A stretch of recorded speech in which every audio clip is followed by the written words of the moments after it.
हम लोग black money law discuss कर रहे हैं। देखिए बेसिकली क्यों ये ब्लैक मनी एक्ट इंट्रोड्यूस की गई कि जो रेजिडेंट्स हैं, इंडिया के रेजिडेंट्स हैं, उनके क्या है, विदेशों में, फॉरेन में असेट्स हैं, या वो इनकम अर्न कर रहे हैं, या वो इनकम अर्न कर रहे हैं जो कि डिस्क्लोज्ड नहीं है, जो कि क्या है, अनडिस्क्लोज्ड है, डिस्क्लोज नहीं की हुई। तो उन लोगों से टैक्स की वसूली करनी है। तो काला धन कानून ये लेके आए कि भाई आपके पास विदेश में काला धन है, you stacked money in foreign countries, तो उस मनी पे या उन असेट्स पे उनका वैल्यूएशन करके you are required to pay tax on the same. तो इसके लिए ये लॉ लाए जिसमें 30% की रेट से जो इनकम अर्न की है अनडिस्क्लोज्ड फॉरेन इनकम, और जो अनडिस्क्लोज्ड फॉरेन असेट है, इस पे 30% की रेट से क्या है, टैक्स लगेगा। Tax will be levied on the same at rate of 30%। So basically the overview of the black money and imposition of tax law is what, कि एक इन्होंने black money, undisclosed foreign income या undisclosed जो foreign asset है, undisclosed foreign income and assets and imposition of tax act 2015 pass किया। The same was passed on 26/5/2015 and it provides for stringent taxation of undisclosed income in relation to foreign income and the asset। 30% की rate से tax है, और जो tax है उसका 3 गुना, 3 times penalty है। 3 times क्या है, पेनल्टी है।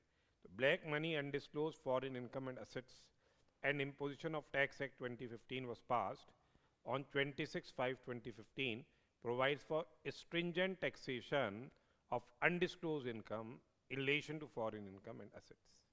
ये act basically has been formulated as a strong deterrent and curb the menace of black money stacked away abroad by Indians। तो विदेशों में काला धन जिन्होंने जमा करके रखा हुआ है, उन लोगों के रिलेशन में क्या है, टैक्सेशन किया जाएगा।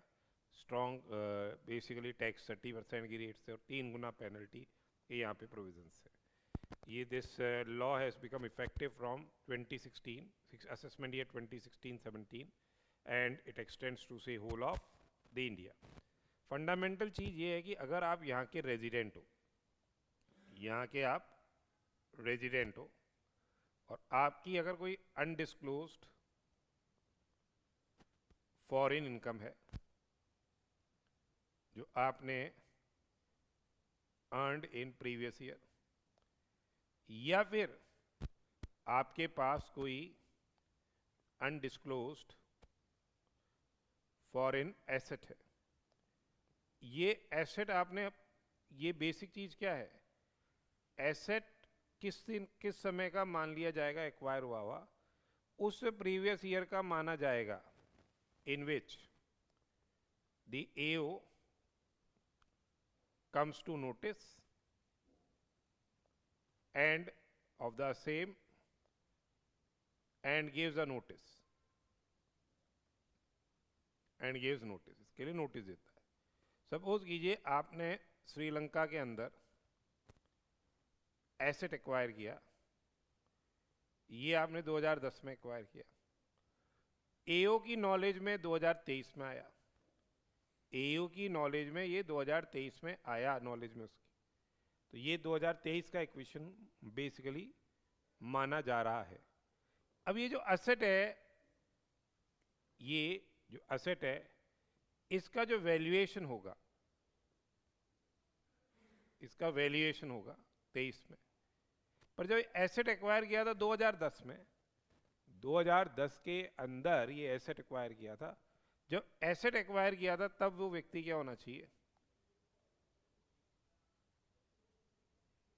रेजिडेंट। ठीक है। तो every assessee would be liable to tax at rate of 30% in respect of his undisclosed foreign income. In respect of his, say, undisclosed foreign income and asset of the previous year.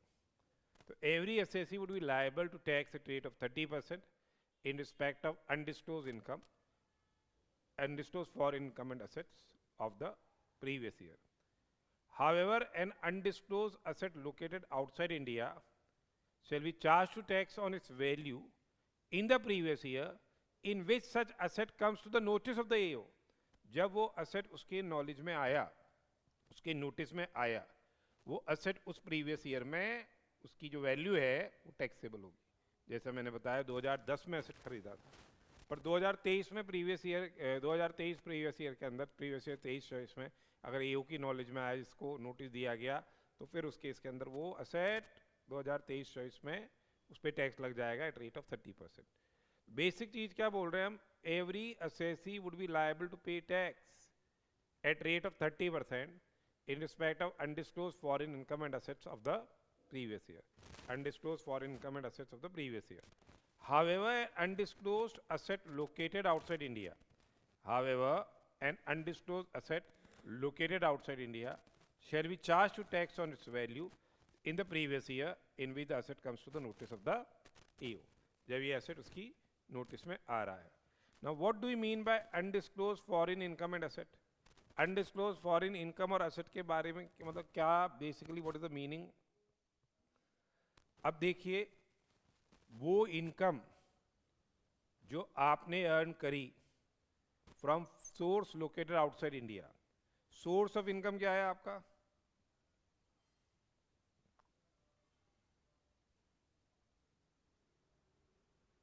Outside India है. Same has not been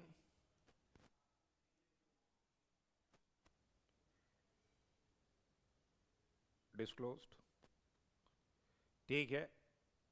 और ऐसे ही क्या है, asset आपका है, आप उसके owner हो, आप उसके बेनिफिशियल ओनर हो सकते हो, ठीक है, आप बेनिफिशियरी हो सकते हो, और ये एसेट आपने डिस्क्लोज नहीं किया है अपने रिटर्न में, तो आपके undisclosed foreign income and assets माने जाएंगे. तो undisclosed foreign income and asset का मतलब क्या है? The total amount of undisclosed income, the total amount of undisclosed income of an assessee from source located outside India and value of an undisclosed asset located outside India which has been referred to in section 4 and computed in the manner laid down in section 5. That is undisclosed foreign income and asset. Undisclosed asset located outside India क्या है? Undisclosed asset located outside India क्या है? या तो asset assessee के name में विदेश में है, या जिसका वो बेनिफिशियल ओनर है और उसका कोई एक्सप्लेनेशन उसने नहीं दिया है कि किस मैनर में उसने एक्वायर किया है. तो an asset including financial interest in any entity located outside India held by the assessee in his name, held by the assessee in his name in respect of which he is a beneficial owner, जिसका वो क्या है, beneficial owner है, and he has no explanation about the source of investment of such asset, या explanation given by him is in the opinion of the assessing officer not satisfactory. तो ये है undisclosed asset located outside India, विदेश में उसकी संपत्ति है जो उसने खुद ने खरीदी है या जिसका वो बेनिफिशियल ओनर है, और ये किन सोर्सेज से खरीदी गई वो ये नहीं बता पा रहा है. ये undisclosed asset located outside India हो गया. अब बात आती है असेसी की. असेसी को जो मीनिंग दे रखा है वो सेक्शन 2.2 के अंदर दे रखा है. असेसी का जो मीनिंग दे रखा है वो सेक्शन 2.2 में दे रखा है. असेसी का मतलब क्या है? Assessee means a person resident in India. Assessee कौन है? रेजिडेंट इन इंडिया,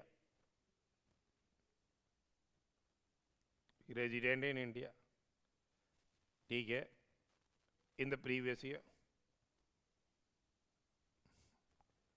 रेजिडेंट होना चाहिए इन द प्रीवियस ईयर, या वो एनआर हो सकता है या एनओआर भी हो सकता है. ये एनआर हो सकता है, एनओआर भी हो सकता है प्रीवियस ईयर में, पर जिस ईयर में उसने वो एसेट एक्वायर किया था, जिस ईयर में उसने वो एसेट एक्वायर किया था, उस समय वो क्या हो, रेजिडेंट हो. रेजिडेंट होना उसका उस समय जरूरी है. तो assessee means a person being resident in India within the meaning of section 6 of the Indian Income Tax Act in the previous year, या being NR या NOR within the meaning of section 66 of the Indian Income Tax Act 1961 in the previous year. Who was resident in India? जो कि क्या था, resident था India में, either in the previous year in which the income referred to in section 4 relates. जिस previous year में, जिस previous year की undisclosed income है, उस साल वो resident रहा हो, या in the previous year in with the undisclosed assets was acquired outside India, या उस साल जिस साल उसने वो असेट एक्वायर किया है उस साल वो रेजिडेंट रहा हुआ हो, तो वो भी क्या है, एसएससी माना जाएगा. How the previous year in case of acquisition of undisclosed asset outside India. ये क्लियर कर रहे हैं कि जैसे 2010 में असेट एक्वायर किया, 2023 में उसके एओ की नॉलेज में आया, तो वो किस साल वो रेजिडेंट हो, वो रेजिडेंट 2010 का हो. जब वो एसेट एक्वायर किया है उस साल का वो क्या हो, रेजिडेंट हो. However, the previous year in case of acquisition of undisclosed asset outside India shall be determined without giving effect to the provisions of section 72C, which states that where any asset has been acquired or made prior to the commencement of the act, और जिसके संदर्भ में declaration नहीं दी गई है, या such asset shall be deemed to be acquired or made in the year in which the notice under section 10 is issued by the AO, and the provisions of this act will apply accordingly. ये provision वहाँ नहीं apply हो रही, यानी इसका fundamental क्या हो गया कि in effect it has been clarified that a person would be assessee if he is resident in the previous year in which undisclosed asset located outside India, in which the undisclosed asset located outside India was actually acquired by him, and not the year in which the notice under section 10 is issued by the AO. Not in the year in which the notice under section 10 is say issued by the AO. ये है SSC. अब बात आती है हमारे पास क्या भाई, SSC previous year का रेजिडेंट हो, तो रेजिडेंट का मतलब प्रीवियस ईयर का क्या मतलब है, रेजिडेंट का मतलब तो इंडियन इनकम टैक्स लॉ से लेना है. प्रीवियस ईयर का क्या मतलब है, in case of a newly set up business previous year चालू होगा the date of setting up of business, और एंड हो जाएगा क्या, बिजनेस डिसकंटिन्यू हो गया उस साल तो डेट ऑफ डिसकंटिन्यूएंस, या 31 मार्च following the date of setting up of business, which I said earlier. In case of say newly set up business, the date of setting up of business, the date of setting up of business, या date of closure of business, or 31st March following the date of setting up of business, which I said earlier. That is in case of newly set up business, the date of setting up of business, या date of closure of business, or the 31st March following the date preceding the date of setting up of business. तो यानी नया business आप setup करते हो से 25 जनवरी को, तो 25 जनवरी को आपने नया बिजनेस सेटअप किया, तो 25 जनवरी से लेके 31 मार्च तक ये आपका प्रीवियस ईयर हो जाएगा. अगर 28 फरवरी को ही इसका डिसकंटिन्यूएशन हो गया तो 25 जनवरी से 28 फरवरी तक. सिमिलरली अगर कोई नया सोर्स ऑफ इनकम एग्जिस्टेंस में आता है तो प्रीवियस ईयर कमेंस होगा the date when the new source of income comes into existence, और end हो जाएगा क्या 31st मार्च को, या 31st मार्च और the date of closure of the business, या basically closure of the new source of income come into existence, or the date on which the new source of income, 31st March, following the date when the new source of income comes into existence, which was earlier. Discontinuance business के case में चालू तो हो रहा है, already commence business है 1 अप्रैल से, और डेट ऑफ डिसकंटिन्यूएंस पे वो प्रीवियस ईयर खत्म हो जाएगा. इन एनी अदर केस 1 अप्रैल से चालू होकर 31 मार्च को खत्म हो जाएगा. एंड द अनडिस्क्लोज असेट, ये प्रोविजो बोल रहा है जो हम ऑलरेडी डिस्कस कर चुके. The undisclosed asset located outside India shall be charged to tax on its value in the previous year in which the asset comes to the notice of the AO. तो यानी जो undisclosed asset है,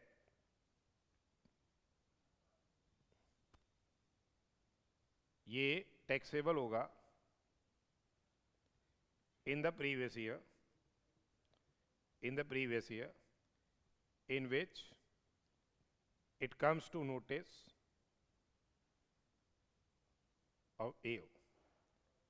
आपने asset 2010 में acquire किया था, year तो 2010 में एक्वायर किया था. It comes to the notice of AO during on से 15th of July 23, it comes to the notice of the AO that you have this undisclosed asset. So this the previous year will be what, in which it will be taxed. ये है 23 choice. Value of asset आपकी determine होगी, 1 अप्रैल को, 1 अप्रैल 23 को ये value of asset आपकी क्या है, डिटरमाइन की जाएगी. तो undisclosed asset located outside India, it is to be charged to tax on its value in the previous year in which the asset comes to the notice of the AO. Valuation कैसे होगा वो एक बार अपन बाद में discuss करेंगे. पहले ये देखते हैं हम कि वैल्यूएशन डेट के इस रिलेशन में होगा. ये basically relevant date for determination of the market value निकालेंगे ना अनडिस्क्लोज असेट की, and conversion of currency. So for the purpose of determining the market value as on the valuation date referred under rule 3(1), and for the purpose of converting Indian currency into foreign currency of, और से foreign currency Indian currency, purpose of conversion into Indian currency or conversion of foreign currency into United States dollars and thereafter into Indian currency. Date कौन सी लोगे, 1 अप्रैल को लोगे. इनके any other case अगर असेट डिक्लेयर कर दिया है, ये तो रेलिवेंट नहीं रही क्योंकि ब्लैक मनी लॉ आया था तब इन्होंने बोला था, otherwise 1 April of the 1 April of the previous year. ठीक है. तो कुल मिला के बात ये है कि जो आपने अनडिस्क्लोज फॉरेन इनकम अर्न करी है प्रीवियस ईयर में, जो डिस्क्लोज आपने नहीं की है, या जो अनडिस्क्लोज असेट उनकी नॉलेज में आया है, उस पर टैक्स लग जाएगा. किस रेट से, जो भी वैल्यू निकल के आएगी या जो भी इनकम है उस पर 30% की रेट से टैक्स लगेगा अगर आप रेजिडेंट हो. इनकम के रिलेशन में उस साल जिस साल आपने इनकम अर्न करी है उस साल के आप रेजिडेंट होने चाहिए. NOR और NR अगर आप हैं अभी इस फाइनेंशियल ईयर में, पर जब एसेट एक्वायर किया था तब आप रेजिडेंट हो, तो आपके ऊपर ये नियम क्या हो रहा है, लागू किया जा रहा है. ठीक है.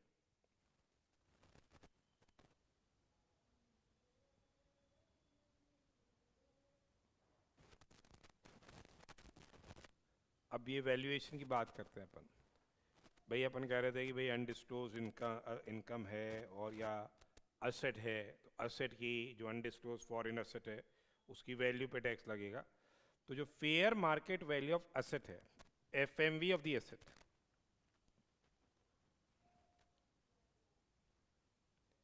इसकी जो डिटर्मिनेशन होगी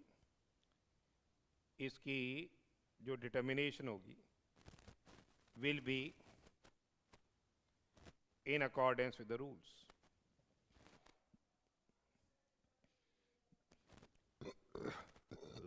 रूल्स के अनुसार होगी. So the fair market value of an asset, including financial interest in any entity, determined in prescribed manner, as laid down in Rule 3 of Black Money Undisclosed Foreign Income and Assets and Imposition of Tax Rules 2015, would be the value of the undisclosed asset. FMV जो होगी उस asset की, that will be what, the value of undisclosed asset होगी, will be the value of undisclosed asset. The following basically how you will be valuing the fair market value. FMV की determination कैसे होगी? तो जैसे आपके विदेश में बुलियन है, ज्वेलरी है, प्रेशियस स्टोन्स है, इसकी आपको जो कॉस्ट एक्शन है वो देखनी है। सपोज करो 25 करोड़ में ये आपने एक्वायर किए थे, और इसकी जो ओपन मार्केट वैल्यू है, open market value valuation date को, वैल्यूएशन डेट को, वैल्यूएशन डेट यानी जो आपके जब वैल्यूएशन डेट एक तारीख हो गई फाइनेंशियल ईयर की, first day of the previous year, valuation date को इसकी वैल्यू आ रही है 35 करोड़ रुपए। तो क्या हो जाएगी एफएमवी? एफएमवी इसकी हो जाएगी which as higher, whichever is higher, 35 crore हो जाएगी, 35 करोड़ हो जाएगी। तो देखिए बुलियन है, ज्वेलरी है और अदर प्रेशियस स्टोन्स है। बुलियन है, ज्वेलरी है और अदर प्रेशियस स्टोन्स है। तो फेयर मार्केट वैल्यू क्या हो जाएगी? Fair market value higher of its cost action, its cost action या price that the bullion, jewelry or precious stones shall ordinarily fetch if sold in the open market on the valuation date. So that is the price that bullion, jewelry or precious stones shall ordinarily fetch if sold in the open market on the valuation date. For this purpose, the assessee may obtain a report from the valuer. Foreign का जो country है, foreign country है,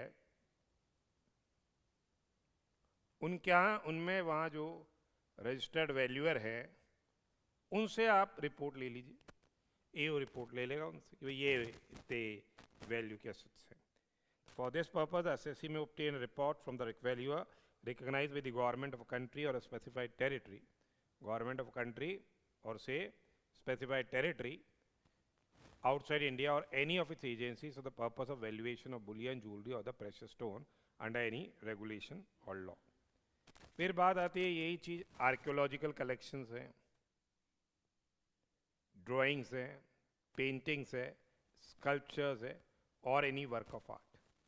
यानी इसमें भी cost हो गई या प्राइस, जो ओपन मार्केट वैल्यू एक तरह से मान लो वो, which they are same these artistic work would fetch when sold in the open market on the valuation date, जिसका वैल्यूएशन डेट को निकालें अपन वैल्यू। तो जो आर्टिस्टिक वर्क है उसकी क्या वैल्यू हो जाएगी? Higher of the cost section या price that artistic work shall ordinarily fetch if sold in the open market on the valuation date, for which the assessee may obtain a report from the valuer recognized by the government of a country or a specified territory outside India or any of its agencies for the purpose of valuation of the artistic work under any regulations of law. जो coated shares हैं और securities है उनकी जो value होगी वो क्या होगी? Cost action. अब या फिर इसकी जो जब ये वैल्यूएशन कर रहे हैं हम वैल्यूएशन डेट को, इनकी ट्रेडिंग हो रही है वहाँ के स्टॉक एक्सचेंज में, उसमें इसकी आपको ओपनिंग प्राइस नहीं, मतलब हाईएस्ट प्राइस और क्लोजिंग प्राइस, हाईएस्ट प्राइस और lowest price, highest price plus lowest price divide by 2, इसका लेना है एवरेज, इसका लेना है एवरेज। देखिए कोटेड शेयर्स एंड सिक्योरिटीज के केस में कॉस्ट सेक्शन या price as determined in the following manner, namely the average of the lowest and the highest price of such shares and securities quoted on any established securities market on the valuation date, quoted on the established securities market on the valuation date। और अगर उस दिन trading नहीं हुई, उस दिन trading नहीं हुई, where no valuation on valuation date there is no trading, in such shares and securities or any established securities market, तो क्या लेना है? Average of the lowest and the highest price of such shares and securities on the established securities market on the date of, say, immediately preceding the valuation date, जब ये shares क्या हुए, उस established securities market में trade हुए. Unquoted shares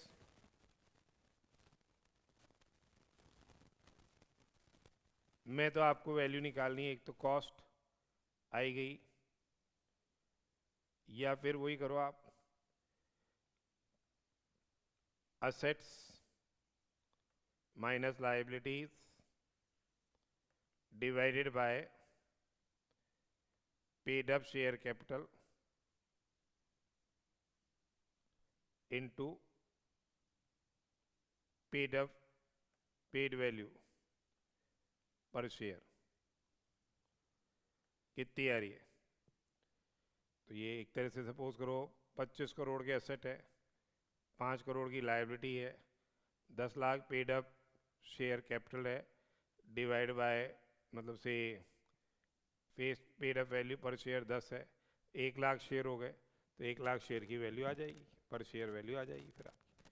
तो it will be higher of what the cost of acquisition या the value on the valuation date of such equity share as is determined in the following manner, namely the fair market value of unquoted equity share. पढ़ चुके other sources में पढ़ा था अपन ने, gift में पढ़ा था. that is a plus b minus c divided by p into pv. a क्या हो गई? बुक वैल्यू हो गई of all the assets other than bullion, jewelry, precious stones, artistic work, shares and securities and immovable property. ठीक है. B क्या इसमें क्या है? Book value of all assets. उसमें से क्या शामिल होंगे?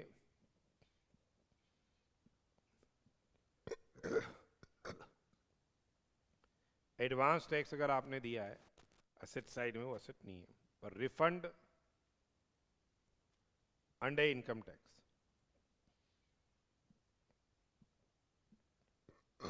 Is asset. ठीक है. इसी हिसाब से अगर आपने से आपके डेबिट बैलेंस आ रहा है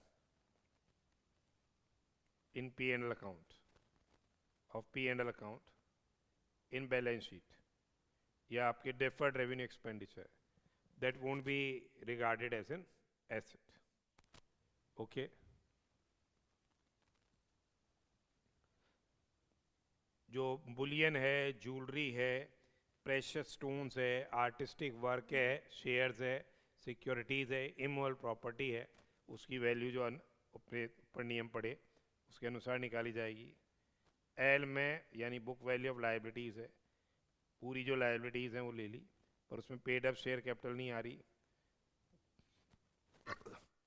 amount set apart for payment of dividend on preference shares and equity shares. Amount set apart as payment of dividend on preference shares and equity shares, वो नहीं आ रहे. रिजर्व्स एंड सरप्लस नहीं आ रहे. Access provision for taxation नहीं आ रहा. Access provision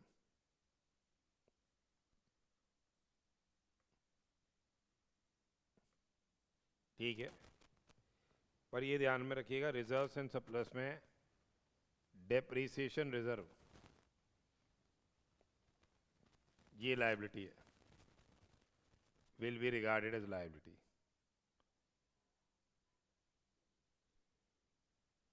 provision for taxation जितने extend तक का आपके इनकम टैक्स है, ठीक है, if any less the amount of income tax claimed is refund to the extent of excess over the tax payable in reference with book profits in accordance with applicable law thereto. जो भी excess provision होगा income tax का, वो आपके reserves की nature का हो गया, इसलिए हटा देंगे वो. फिर provisions for unascertained liability.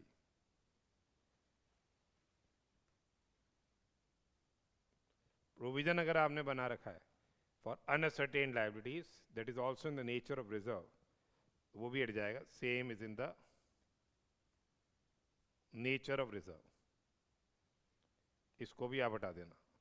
ठीक है. असेट्स माइनस लाइबिलिटीज, लाइबिलिटी नहीं है ये, और amount representing contingent liabilities, amount representing contingent liabilities other than arrears of dividend payable on cumulative preferences, other than arrears of dividend payable on cumulative preferences.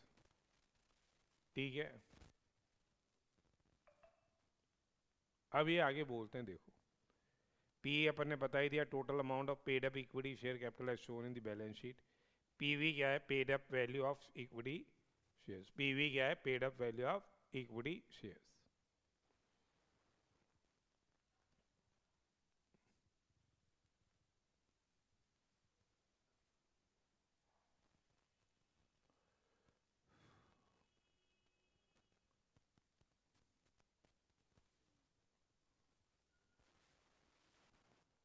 अब देखिए,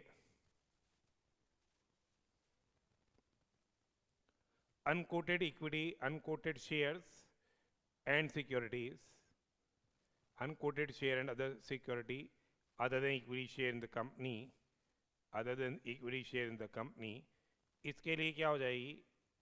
इसकी जो वैल्यूएशन होगी वो हायर हो जाएगी ऑफ द कॉस्ट सेक्शन, या the price of the share या security shall ordinarily fetch if sold in the open market on the valuation date, for which the assessee may obtain a report from the valuer recognized by the government of the country or a specified territory or any of the agencies for the purpose of valuation of shares and securities under any regulation.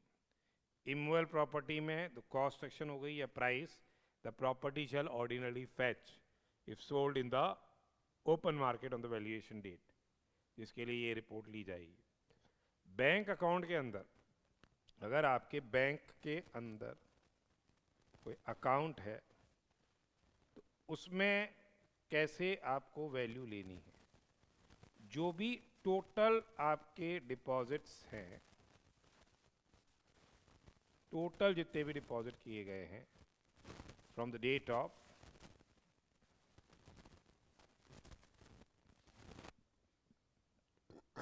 Opening of account, total deposit ले लिए. अब suppose करो withdrawal भी किया था आपने और withdrawal के बाद फिर उसको ही रीइंट्रोड्यूस कर दिया,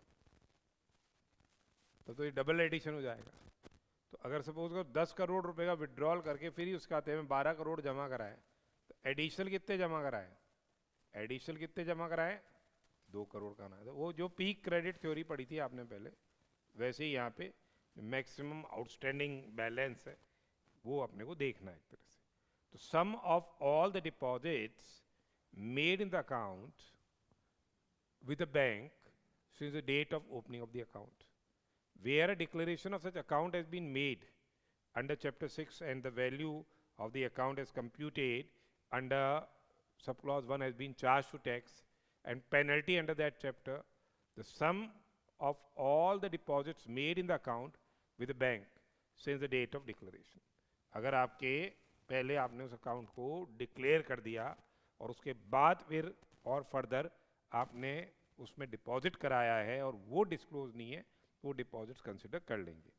However, where any deposit is made from the record proceeds of any withdrawal from the account, withdrawal करके फिर वापस से डिपॉजिट कराया है, so deposit shall not be taken into account. तो ये ध्यान में रखिएगा. However, where any deposit is made from proceeds of withdrawal from the account, so deposit shall not be taken into consideration while computing the value of the account. That won't be taken into consideration while computing the value of the account. Where value of an interest of a person in partnership firm or AOP or LLP of which he is a member. ठीक है, value of an interest of a person in firm, in partnership firm, in से AOP LLP of which is a member. तो देखो आपके क्या है, जैसे पहले तो नेट असेट्स फर्म के डिटरमाइन कर लेंगे. ठीक है, अब सपोज कीजिए 250 करोड़ रुपए के नेट असेट्स है और 3 पार्टनर्स थे X, Y, Z. इसकी कैपिटल 50 करोड़ है, इसकी कैपिटल 80 करोड़ है और इसकी कैपिटल 70 करोड़ है. तो कैपिटल के रेशियो में डिवाइड हो गया. तो कैपिटल में 200 करोड़ डिवाइड हो गए, अब बच गए अपने 50 करोड़, अब बच गए अपने 50 करोड़। ये अगर डिसोल्यूशन दे रेशियो दे रखा है तो डिसोल्यूशन के रेशियो में, और अगर डिसोल्यूशन रेशियो नहीं है तो प्रॉफिट शेयरिंग रेशियो में इन 50 करोड़ को डिवाइड कर दिया जाएगा। तो the net assets of the firm AOP और LLP on the valuation date shall be first determined. Net assets की डिटर्मिनेशन की जाएगी। Thereafter the portion of the net wealth of the firm AOP और LLP as is equal to the amount of capital shall be allocated amongst the partners or members in proportion of the capital. पहले allocation हो जाएगा in proportion of the capital. The residual net assets shall be allocated amongst the partners or members in the following manner. So in event of dissolution of the firm or AOP, in event of dissolution of the firm or AOP, in accordance with the agreement of the partnership or association for distribution of the assets, or in absence of such agreement for distribution of assets on dissolution, in proportion in which the partners or members are entitled to share the profits, and the sum total of the amounts allocated to a partner or member shall be treated as value of interest of that partner or member in the partnership or association, and net assets of the firm AOP or LLP shall be same. Similarly, that is A plus B minus L. Likewise, that will be determined. Then, any other asset, what will be the value of any other asset? It will be higher of the cost of acquisition or the amount invested, higher of the cost section or the amount invested, and the price that the asset would fetch if sold in the open market on the valuation date is an arm's length price of the transaction. FMV of asset other than bank account which has been transferred before the valuation date. So what will be the value? That will be what? How the value will be determined? That is, it will be value will be higher of cost section or the sale price. Sale price. So where an asset other than bank account was transferred before the valuation date, the fair market value of such asset shall be higher of the cost of action and the sale price. This is notwithstanding anything given in rule 3.1. However, such asset was transferred, now sale price is there, but if the same has been transferred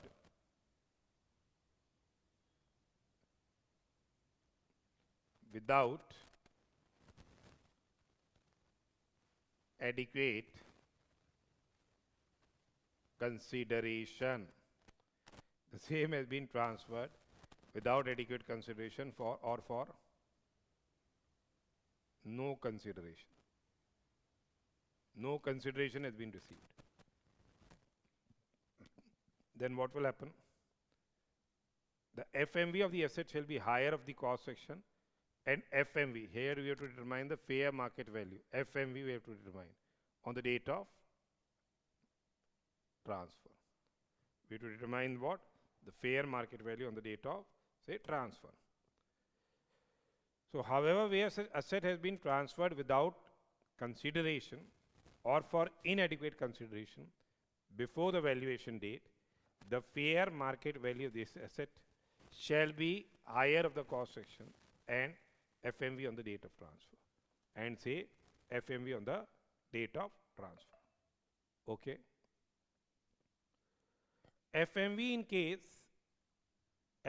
in case where new asset is acquired out of the consideration received on account of transfer of old asset or withdrawal from bank account. Okay. So here, in such case, the fair market value of old asset or bank account, as the case may be, determined under rule 3.1 and 3.2 shall be reduced by the amount of consideration which has been invested in the new asset. So here, let us discuss the same. Say for example, house A is located in country outside India.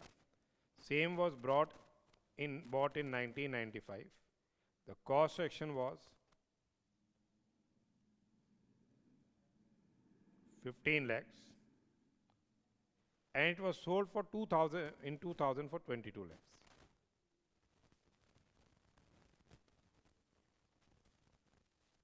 It has been sold for 22 lakhs. So as per rule 3.2, what will be its value?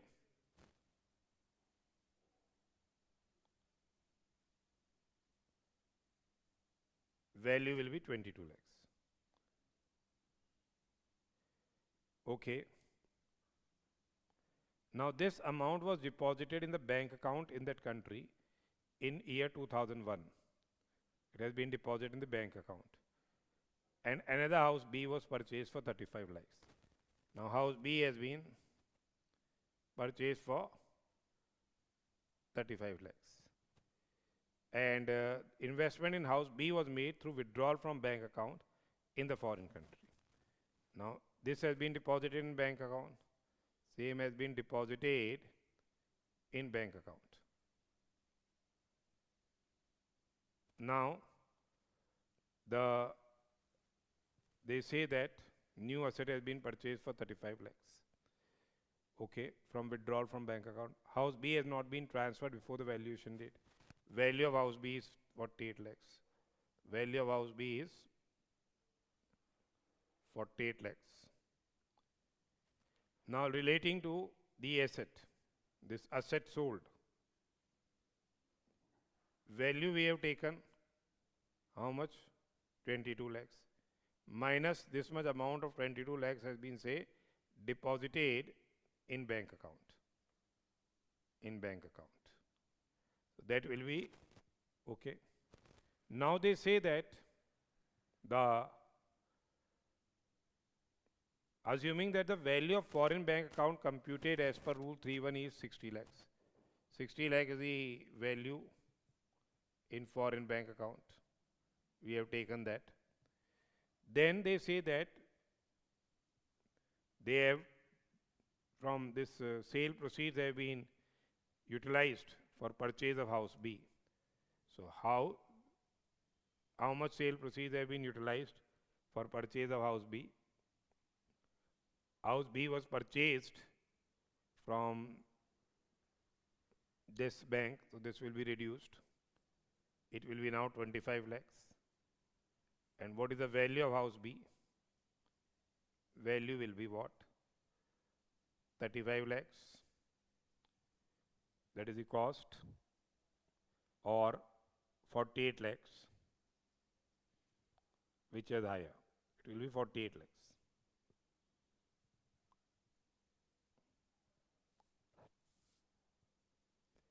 Now, rate of conversion of foreign currency used to determine the fair market value of asset.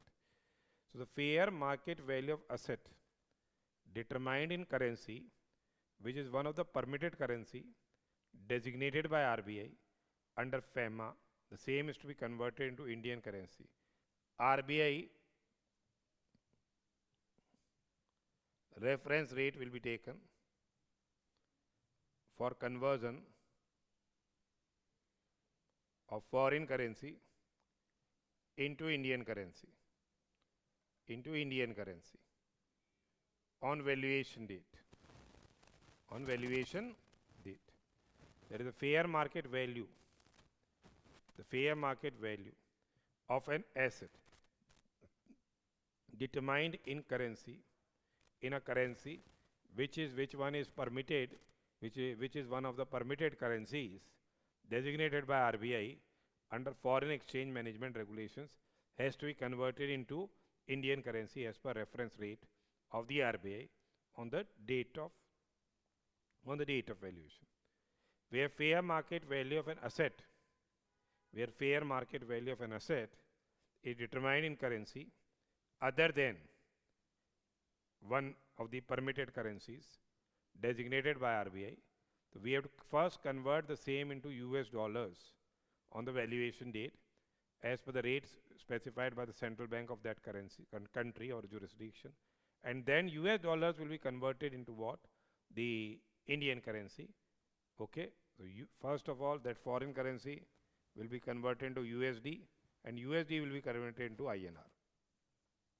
And where the central bank of the country or jurisdiction in which the asset was located outside does not specify the rate of conversion of local currency into USD, then what will happen?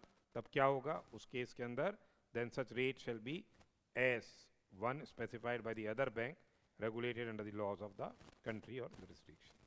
तो कहने का मतलब ये इस तरह से क्या किया जाएगा, उस एसेट को कन्वर्ट किया जाएगा. अब ये कह रहे हैं कि भाई ट्रेडिंग होनी चाहिए एस्टैब्लिश सिक्योरिटी मार्केट में, तो एक बार गो थ्रू कर लेना. An exchange that is officially recognised and supervised by government entity जहाँ मार्केट लोकेटेड है, and as a meaningful annual value of shares, meaningful annual value of shares traded on the exchange, meaningful annual value of shares traded on the exchange with respect to exchange, it means has an annual value of shares traded on exchange or a predecessor exchange exceeding 1 billion USD, 1 billion USD during each of the 3 calendar years immediately preceding the calendar year in which the determination is being made. उसके पहले वाले हर तीनों सालों में 1 billion US dollar से ज़्यादा की वहाँ पे क्या हुई हो, ट्रेडिंग हुई हो हर साल 3 सालों में. Meaningful volume of trading on ongoing basis,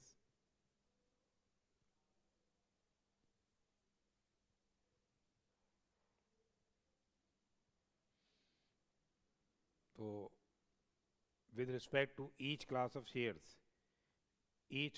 shares means what? Traded in each such class as are affected other than minimum quantities on one or more established securities market or at least 60 days business during prior calendar year, और aggregate value of जो shares है in each such class that are traded on such market or markets during the prior year are at least 10% of the average number of shares outstanding in that class during the prior calendar year. Go through कर लेना एक बार इसको. Coated shares जो हो गए, share या security which has a meaningful volume of trading on ongoing basis, ये meaningful volume established securities market and is regularly quoted by dealers where they actively do offer to do purchase and sale share from or sell share to customers who are not related to dealers in ordinary course of business. Unquoted shares वो हैं जो quoted नहीं है. Then what is the relevant date we have already discussed for determination of market value and conversion of currency. तो for the purpose of determining the market value निकालने के लिए और exchange conversion के लिए कौन सी आपको लेनी पड़ेगी डेट, जिस ईयर में वो नोटिस दे रहा है असेसिंग ऑफिसर के नोटिस में आया 1 अप्रैल ऑफ द प्रीवियस ईयर, ये 1 अप्रैल of the previous year.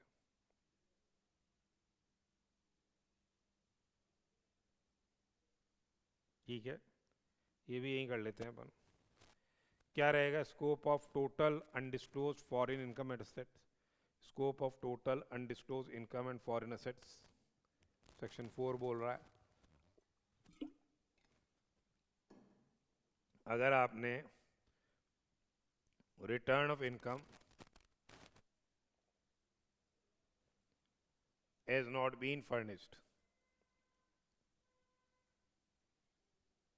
under 139(1)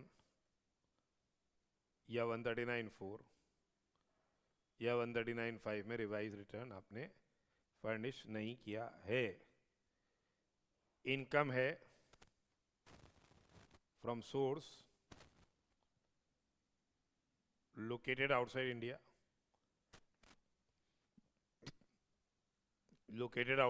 है और ये डिस्क्लोज नहीं किया है,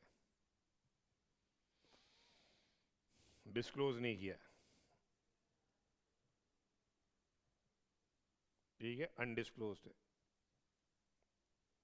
रिटर्न फर्निश नहीं किया, return of income has been filed,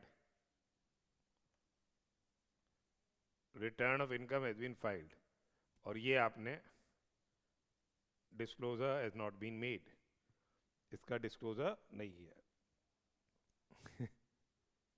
तो देखिए, the scope of total income, total undisclosed foreign income and asset क्या है, ये है the total undisclosed foreign income and asset of any previous year would be what? The income from a source located outside India, income from a source located outside India which has not been disclosed in the return of income filed under the Income Tax Act 1961 on or before the due date under 139(1), belated return of income under 139(4) or revised return under 139(5).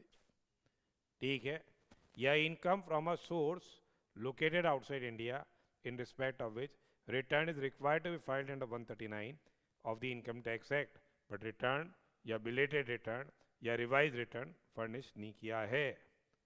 ठीक है, उस income के relation में।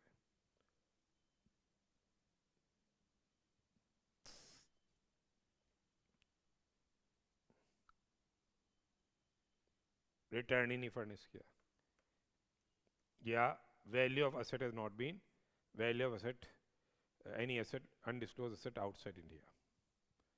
फिर अगर कोई variation होता है made in the source of income from any source outside India in assessment या reassessment of total income of the previous year of the assessee under the Income Tax Act in accordance with the provisions of the Income Tax Act 1961, that is not includable in the total undisclosed foreign income।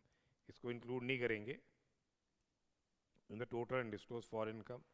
PGBP की income compute करने के लिए 43C के provisions के लिए 57 में variation हुआ, 59 में हुआ या 92C में हुआ, तो ये अनडिस्क्लोज फॉरेन इनकम नहीं मानी जाएगी।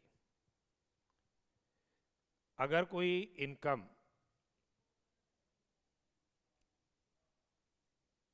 comes under ambit of undisclosed foreign income and assets, same will not be included in total income under income tax act. जो ब्लैक मनी में आ गया, टैक्स लग गया, वो फिर अंडर इनकम टैक्स एक्ट 1961 उसको इंक्लूड नहीं करेंगे। That is what the income included in the total undisclosed foreign income, the income included in total undisclosed foreign income and asset under this enactment would not form the part of the total income under the income tax act. फिर कहते हैं किस तरह से computation होगी undisclosed total undisclosed foreign income and asset की, किस तरह से कंप्यूटेशन होगी total undisclosed foreign income and asset की। ये देखो, कोई भी एक्सपेंडिचर का, कोई भी लॉस का benefit will not be available.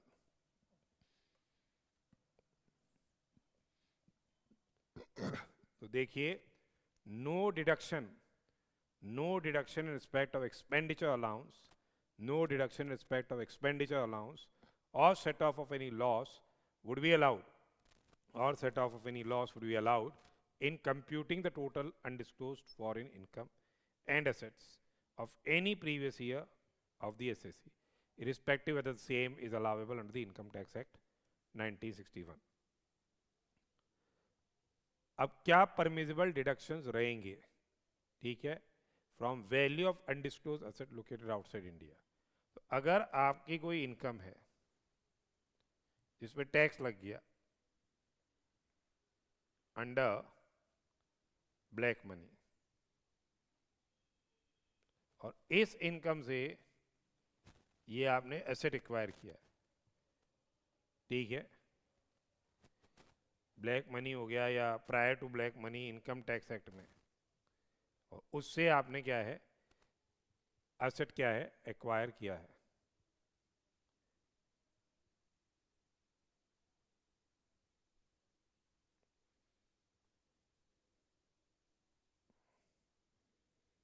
Basically that is immovable property.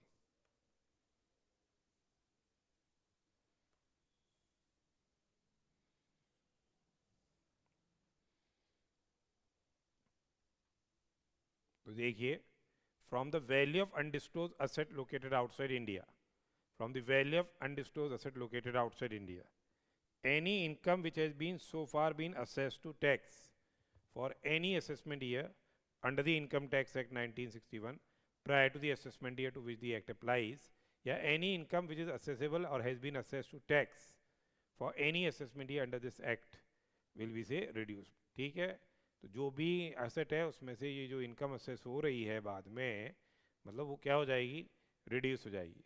परंतु ये एविडेंस देना पड़ेगा एओ को कि assessee has to furnish the evidence to the AO कि ये एसेट उसने एक्वायर किया उस इनकम से विच हैज बीन से असेस्ड और असेसेबल टू टैक्स. ये एसेट उसने एक्वायर किया क्या, एसेट या ये एसेट एक्वायर किया उस इनकम से विच हैज बीन से असेस्ड और assessable to tax. If deduction referred to in B above is in respect of income which is assessable or has been assessed to tax in relation to an immovable property, तो कितना quantum of deduction हो जाएगा ये देखिए कैसे होगा वो. देखो ये कह रहे हैं कि house property is located in a country से outside India was acquired by mister A. 12-13 में असेसी ने एक्वायर किया था उसको 2012-13 में. कितने लाख का किया था, 60 लाख का खरीदा था.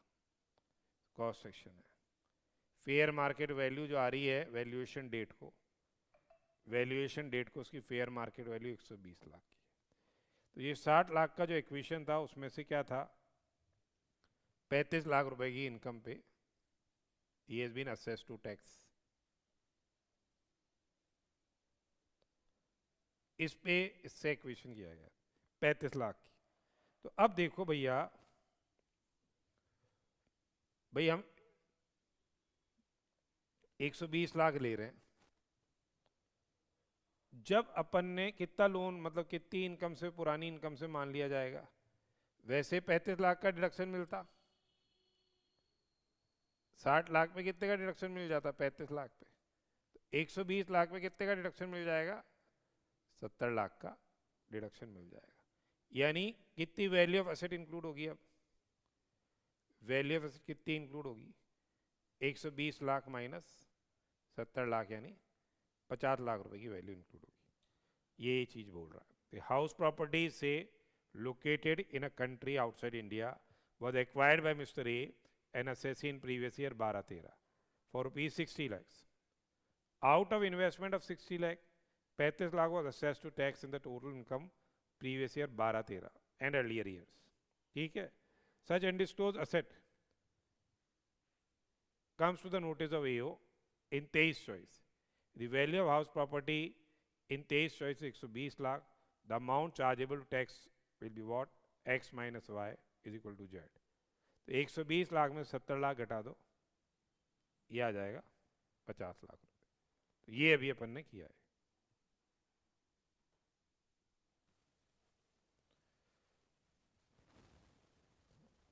अब देखिए पेनल्टी प्रोविजंस हम डिस्कस कर रहे हैं ब्लैक मनी लॉ के. Penalty in relation to undisclosed foreign income and asset. Section 41 ये बताता है penalty in relation to undisclosed foreign income and assets. तो अगर कोई भी जो टैक्स कंप्यूट किया जाता है जो अनडिस्क्लोज्ड फॉरेन इनकम है एंड एसेट है, इस पे जो टैक्स कंप्यूट होगा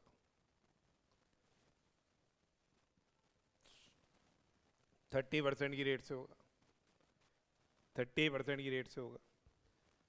इस पे पेनल्टी लगेगी 3 गुनी, 3 times of the tax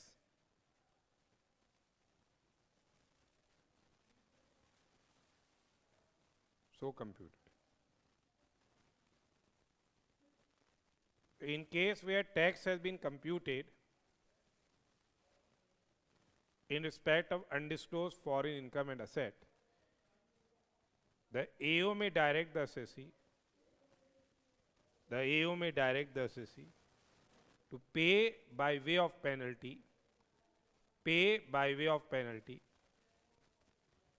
in addition to tax, if any, payable by him, a sum equal to 3 times the tax so computed. 3 गुनी उसके पेनल्टी लगा दी. फिर है penalty to failure of a failure to furnish, 3 times of tax लग रही है ऊपर. Penalty for failure to furnish return in relation to foreign income and asset. आपके फॉरेन इनकम थी, आपके एसेट्स थे और आपने अपने रिटर्न नहीं फर्निश किया 139(1) में before the end of the relevant assessment year, तो फिर उस केस के अंदर रेजिडेंट पे पेनल्टी है 10 लाख रुपए की पेनल्टी लगाई जा सकती है.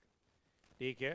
Failure to furnish return of income, failure to furnish return of income as required under 139(1) before the end of the relevant assessment year by a person being a resident other than NOR holding any asset including financial interest in an entity located outside India as beneficial owner या otherwise, या beneficiary of any asset including financial interest in an entity located outside India या having income from any source outside India, 10 lakh रुपए की penalty है. अगर आपने disclosure नहीं किया इस इनकम का, इनकरेक्ट पर्टिकुलर्स दिए, रिटर्न भेजा पर इनकरेक्ट पर्टिकुलर्स दिए, तो भी पेनल्टी 10 लाख की. If such failure is in relation to an asset including financial interest in entity located held by person being resident other than NOR, या वो बेनिफिशियल ओनर है या otherwise in respect of which such person is से beneficiary, या if failure in relation to any income from source located outside India at any time during the previous year, the AO may direct such person to pay penalty. कितनी penalty लगा देंगे? 10 लाख रुपए की उसके ऊपर क्या है, इस केस के अंदर क्या है, पेनल्टी लगा दी जाएगी. 10 लाख रुपए की पेनल्टी है. ठीक है. फिर कहते हैं आगे कि पेनल्टी तब नहीं लगाई जाएगी अगर असेट क्या है, बैंक में है, बैलेंस है. असेट क्या है, बैंक अकाउंट है. एग्रीगेट बैलेंस क्या है,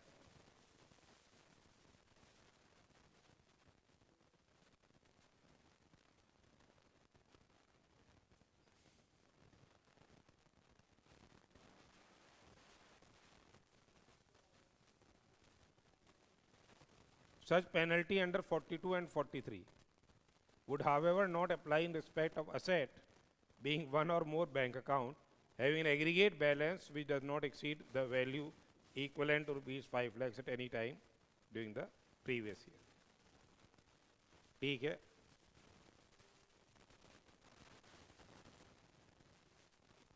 और ये वैल्यूएशन निकालेंगे अपन बैंक का. फॉरेन करेंसी में बैंक अकाउंट मेंटेन्ड है, तो एसबीआई की टीटी बाइंग रेट लेंगे on the valuation date. So देखिए, for determining the value equivalent to rupees of the balance in the account maintained in foreign currency, the rate of exchange for calculation of the value in rupees shall be the telegraphic transfer buying rate. किसकी लेनी है अपने को, TT buying rate लेनी है. As on the date for which value has to be determined, adopted by the State Bank of India, constituted under the SBI Act. We have penalty for default in payment of tax in arrears. Penalty for default of payment of tax in arrears. तो कितनी लगा देंगे? Equal to the amount of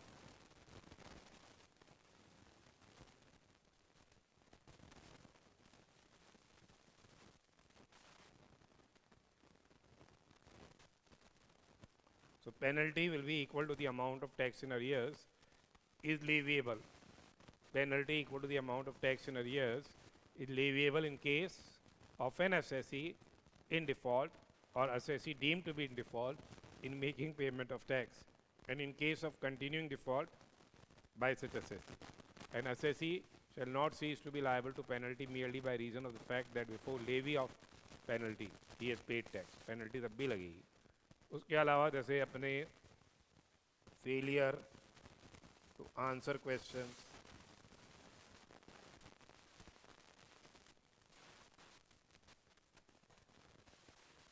penalty for failure to answer questions, ये sign statements,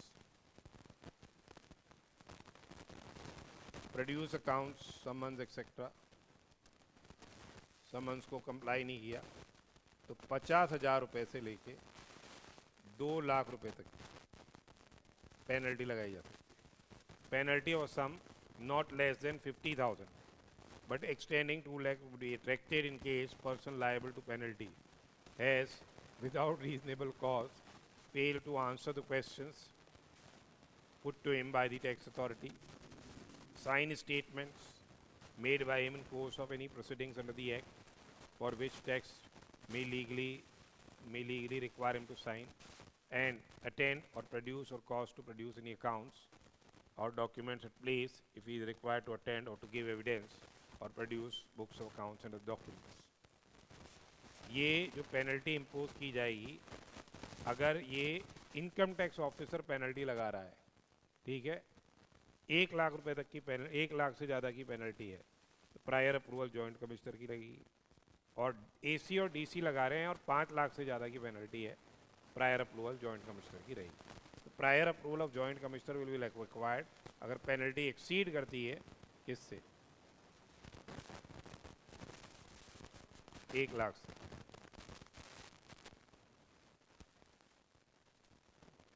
penalty 5 lakh से exceed कर रही है तो फिर असिस्टेंट कमिश्नर, डिप्यूटी कमिश्नर या assistant director, deputy director penalty लगाएगा।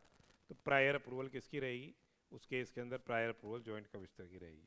तो देखिए सेक्शन 41 क्या बताता है, where tax has been computed in relation to foreign income और and asset, failure is there for in respect of tax computation.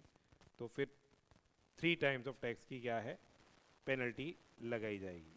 Return नहीं furnish किया है तो 10 लाख रुपए की, इनकम का डिस्क्लोजर नहीं किया है, इनएक्यूरेट पर्टिकुलर्स फर्निश किए हैं तो 10 लाख रुपए की, payment of tax in arrears है तो amount equal to the amount of tax in arrears, failure to answer any questions which have been put to him, sign statements, summons के जवाब नहीं दिए, 50,000 से रुपये 2 लाख तक की पेनल्टी लगाई जाएगी। अब बात आती है क्या, ऑफेंसेस एंड प्रोसिक्यूशन की। मोर और लेस जो इनकम टैक्स लॉ में अपन ने पढ़े सारे के सारे वैसे ही इम्प्रिजनमेंट के प्रोविजंस इधर भी दे रखे हैं, ऊपर जो पढ़े थे वैसे के वैसे सारे यहाँ पे भी वही प्रोविजंस मोर और लेस दे रखे हैं।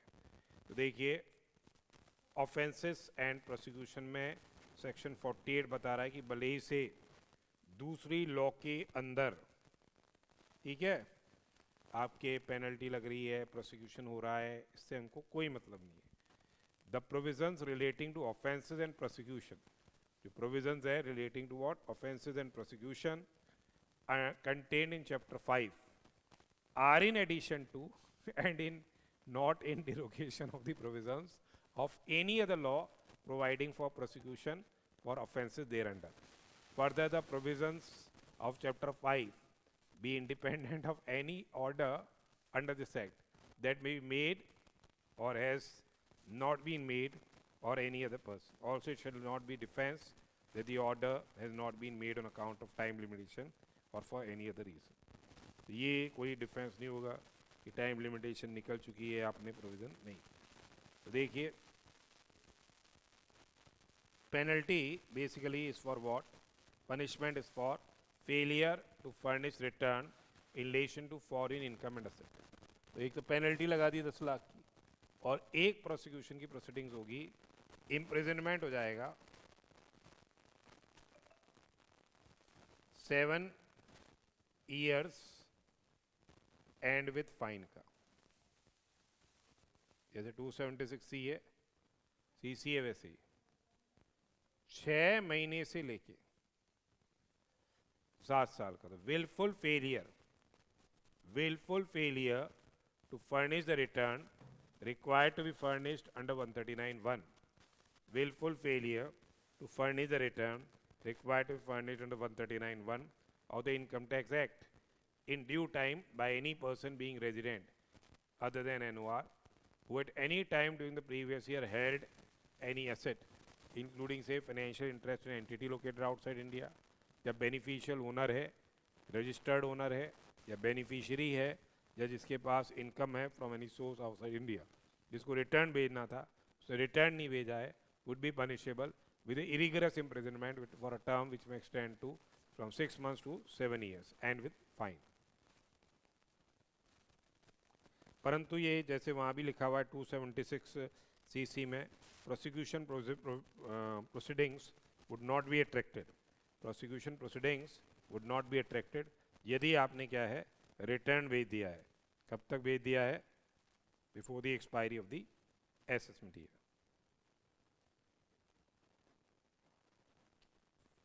Then we are what?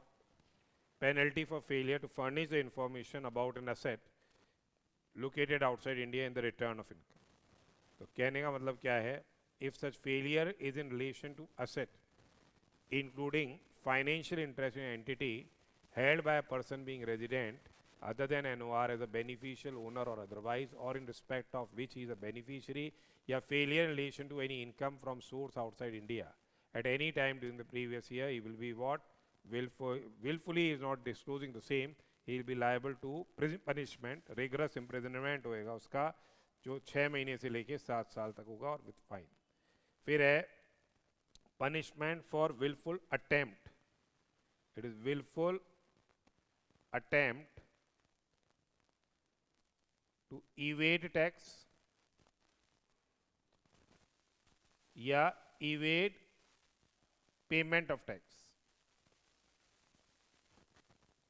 यहाँ तो हो गया इसको 3 साल से लेके 10 साल तक का, और यहाँ से 3 महीने से लेके पेमेंट में 3 साल तक का. तो देखो, willful attempt to evade any tax, penalty or interest. Willful attempt to evade any tax, penalty or interest under this act by a person being resident other than NOR is punishable with a rigorous imprisonment for a term which shall not be less than 3 years but extend to 10 years and with fine. But extend to say 10 years and with fine. And willful attempt to evade payment of tax, willful attempt to evade payment of tax, interest and penalty, तो उस case के अंदर punishable with a rigorous imprisonment for a term which shall not be less than 3 months but which may extend up to say 3 years and also with fine in the discretion of the court. अब meaningful willful meaning of say willful attempt to evade tax, penalty or interest. तो आगे देखिए, willful attempt to evade tax, penalty or interest chargeable या imposable under this act or payment thereof includes what? A case where any person has in his possession or control any books of accounts or the documents, being books of accounts or other documents relevant to any proceedings under the act containing क्या? False entry या statement. इसमें false entry है, false statement है, या वो क्या कर रहा है? false entry या statement कर रहा है in books of accounts and other documents, जानबूझ के entry record नहीं कर रहा है, omitted any relevant entry or a statement in books of accounts, या causes any other circumstances to exist जिससे वो evade कर पाए tax या उसका payment evade कर पाए, तो ये willful माना जाएगा. फिर अगर कोई false statement देता है in any verification, if any person makes any statement in any verification under the act or the rules made thereunder, या deliver करता है any account or statement which is false, which he knows or he has a reason to believe to be false, या does not believe it to be true, यहाँ पे rigorous imprisonment हो जाएगा 6 महीने से लेके 7 साल and with fine. फिर है in case of abatement, abatement means assist in wrongdoing, तो rigorous imprisonment हो जाएगा 6 महीने से लेके 7 साल तक का. ठीक है. प्रिजम्पशन क्या लेके चलेंगे? या मेलाफाइड इंटेंट है,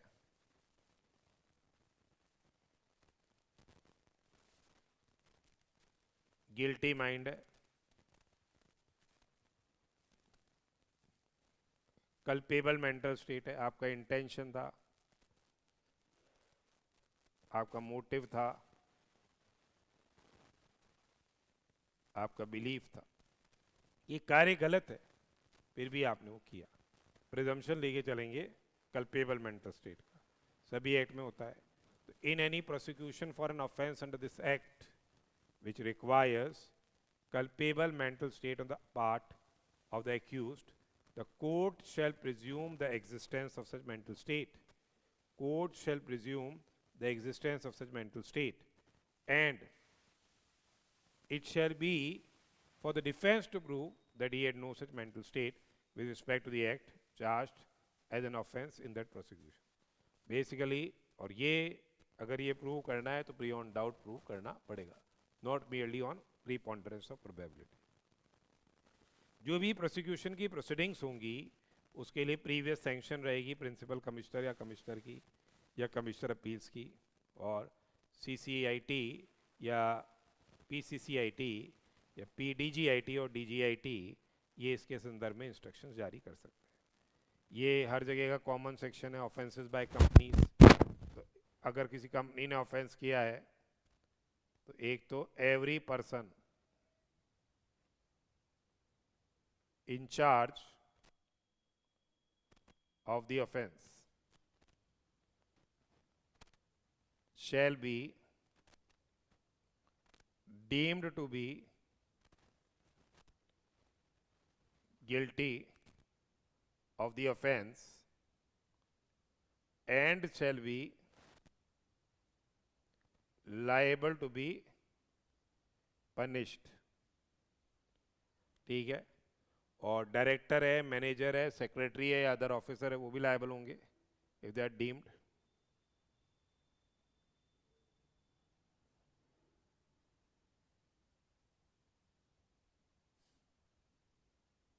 So, where an offense under this act has been committed by a company, every person who at the time the offense was committed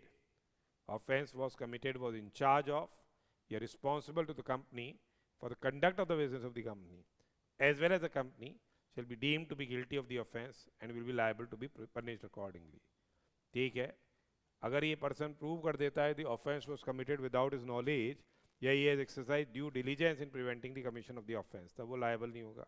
इसी हिसाब से जो डायरेक्टर है, मैनेजर है, सेक्रेटरी है, अदर ऑफिसर है, वो भी क्या हो जाएंगे, they will be what, liable. ठीक है, वो भी क्या हो जाएंगे, लायबल हो जाएंगे. Where an offense under this act has been committed by a company and it is proved that the offense was committed with the consent or connivance of or is attributable to any neglect, ठीक है, on the part of the director, manager, secretary or other officer of the company. So director, manager, secretary or other officer shall be deemed to be guilty of that offense and shall be liable to be proceeded and punished accordingly. और जहाँ भी ये बात आती है कि जब भाई इम्प्रिजनमेंट एंड फाइन की बात करते हैं,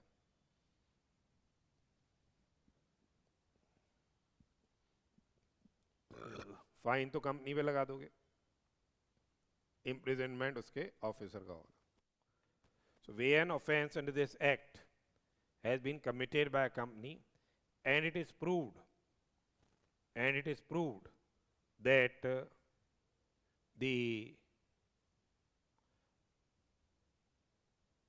बेसिकली जहाँ इम्प्रिजनमेंट फाइन की बात है, कंपनी पे तो फाइन लग जाएगा और पर्सन्स जो हैं ऊपर के रेफर्ड, उन पे इम्प्रिजनमेंट की प्रोसीडिंग्स होंगी. ठीक है. अब आगे देखिए, कंपनी के अंदर बॉडी कॉरपोरेट शामिल है, unincorporated body, firm, AOP, BOI, HUF वगैरह शामिल है. फर्म के केस में कौन हो गया, पार्टनर हो गया, मीनिंग ऑफ डायरेक्टर. एओपी और बीओआई के केस में मेंबर हो गया, एचयूएफ के केस में एडल्ट मेंबर हो गया, कंपनी के केस में होल टाइम डायरेक्टर हो गया. जिसके होल टाइम डायरेक्टर नहीं है, एनी अदर डायरेक्टर हो गया. Then we are having proof of entries in the records or documents, कि जो entries हैं in the records or the documents in the custody of any tax authority, they are admissible in evidence in any proceedings for prosecution of any person for an offence under Chapter 5 of the Act. These entries may be proved by the production of the records or the documents in custody of the tax authority, या copy of entries certified by the authority under its signature as true copy of the original entries contained in the records. Second and subsequent offence में irrespective of the fact second और subsequent offence है 3 years to 10 years का imprisonment होगा और fine लग सकता है 5 लाख से 1 करोड़ के बीच का, फाइन लग सकता है 5 लाख से 1 करोड़ का बीच का. तो failure to furnish, willful failure to furnish the return in relation to foreign income and any asset including financial interest in any entity before the expiry of the assessment year by a person being resident other than NOR. Rigorous imprisonment है, उसमें 6 महीने से लेके 7 साल तक का plus fine है. Regret imprisonment है 6 महीने से लेके 7 साल तक का और फाइन है. और अगर रिटर्न तो फर्निश करा पर इनकरेक्ट पर्टिकुलर्स फर्निश करे तो उसमें भी रिग्रेस इम्प्रिजनमेंट है 6 महीने से 7 साल तक का. Wilful attempt to evade tax 3 साल से लेके 10 साल तक का imprisonment plus fine. Evade payment of tax 3 महीने से लेके 3 साल तक का. फिर आती है आपके पास making false statement in any verification 6 महीने से लेके 7 साल तक का. अबेटमेंट के केस में 6 महीने से लेके 7 साल तक का. सेकेंड ऑफेंस के केस में 3 साल से लेके 10 साल तक का. फाइन 5 लाख से लेके 1 करोड़ तक का लगाया जा सकता है. तो ये कुल मिला के ब्लैक मनी एक्ट के बारे में बात करी. 30% की रेट से टैक्स लगेगा. जो आपकी अनडिस्क्लोज इनकम है, अनडिस्क्लोज असेट है, उसका वैल्यूएशन होगा first day of previous year को, उसका 30% की रेट से आपको क्या है टैक्स लगाना है.